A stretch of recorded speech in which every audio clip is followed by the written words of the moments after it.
মাঝে মাঝে ভীষণ কষ্ট লাগে। বুকের ভেতরে বাসা বাঁধে দুঃখের কালো মেঘ।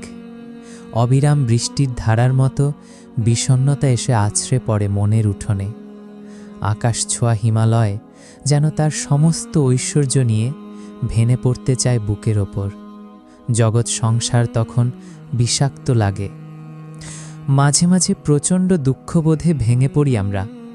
হয়তো হঠাৎ করে হারিয়ে বসি কোনো প্রিয় মানুষকে।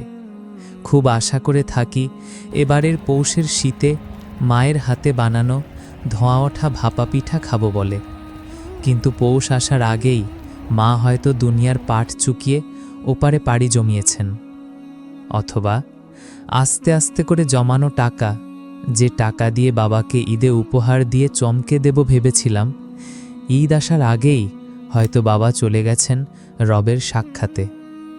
এমনও হতে পারে ভালো বেতনের কোনো চাকরি হঠাৎ করেই চলে গেল।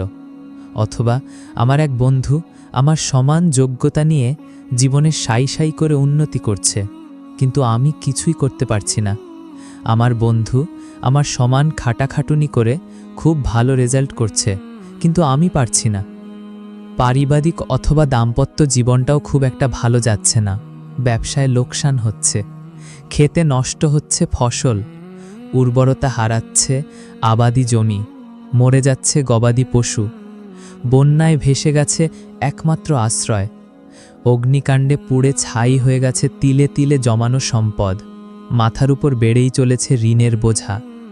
আবার এমনও হতে পারে কাছের মানুষগুলো আস্তে আস্তে দূরে সরে যাচ্ছে। সবচেয়ে প্রিয় বন্ধুটিও আজ আর ফিরে তাকাচ্ছে না। বাড়ছে দূরত্ব, ভেঙে যাচ্ছে সম্পর্কের বন্ধন। এমন নানান রকম জীবন সমস্যার মুখোমুখি কম বেশি আমরা সকলেই হয়ে থাকি। আমরা ভেঙে পড়ি, ভেতরে ভেতরে গুড়িয়ে যাই, আশাহত হই, বিষণ্ণতার বিষ বাষ্পে ছেয়ে যায় আমাদের হৃদয় কোণ। কিন্তু আমাদের সাথে কেন এমনটা হয়? আমরা সকলেই পরীক্ষা শব্দটির সাথে পরিচিত। স্কুল, কলেজ ও ইউনিভার্সিটিগুলোতে আমরা পরীক্ষা দিই। পরীক্ষায় পাশের জন্য আমরা দিনরাত পড়াশোনা করি, নোট করি, নিয়মিত ক্লাস করি। দুনিয়ার জীবনটাও আল্লাহ পক্ষ থেকে আমাদের জন্য ঠিক সেরকম একটা পরীক্ষা। আল্লাহ সুবহানাহু ওয়া তাআলা আমাদের এই দুনিয়াতে পাঠিয়েছেন পরীক্ষা করার জন্যই। আমরা তার অনুগত বান্দা কি না তা যাচাইয়ের জন্য না। আল্লাহ সুবহানাহু ওয়া তাআলা অবশ্যই এই যাচাই বাছাইয়ের ফলাফলের ওপর নির্ভরশীল নন।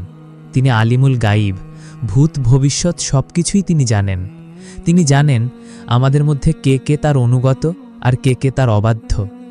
চাইলেই তিনি আমাদের দুনিয়াতে না পাঠিয়ে সরাসরি আমাদের রূহ তথা আত্মাগুলোকে হয় জান্নাতে আর না হয় জাহান্নামে দিয়ে দিতে পারতেন, কিন্তু তিনি এমনটি করেননি।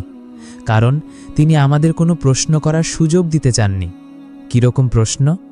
কিয়ামতের মাঠে যাতে আমরা অভিযোগ করে বলতে না পারি, আপনি তো আমাদের পরীক্ষাই করেননি, পরীক্ষা ছাড়াই আমাদের জাহান্নামে পাঠিয়েছেন, অথচ আমার পরীক্ষা নিলে আজকে আমি জাহান্নামের বদলে জান্নাতে থাকতে পারতাম। দুনিয়াকে আল্লাহ তাআলা বানিয়েছেন বিশাল একটা পরীক্ষা কেন্দ্র।